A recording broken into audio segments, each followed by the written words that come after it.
24 जनवरी को अपनी जो एनडीपीएस टीम है उसके दड़वी साहब है, रोहित केदार, गणेश यादव और पाखरे साहब, इनके टीम को एक इंफॉर्मेशन मिली थी।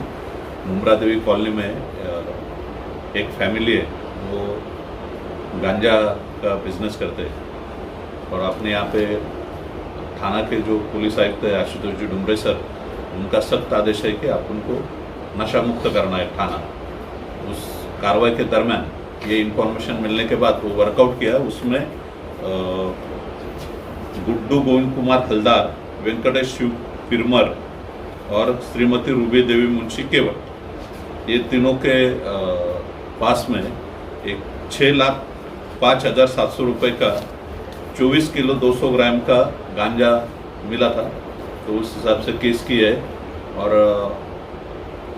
थाना आयुक्त में आज तक मुमरा पुलिस ने 2 साल में, जब से माननीय सीपी सर इन्होंने आदेश देने के बाद 971 जो गांजा पीने वाले, एमडी पीने वाले, उनके ऊपर कार्रवाई की है और 60 जो है वो केसेस किए जो बेचते हुए पकड़े गए।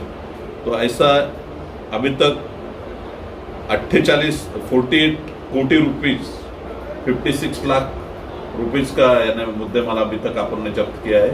ये यानी थाना की सबसे बड़ी कामयाबी है 2 साल में। इतने ज़्यादा केसेस अपने यहाँ पे किए गए हैं ये टीम।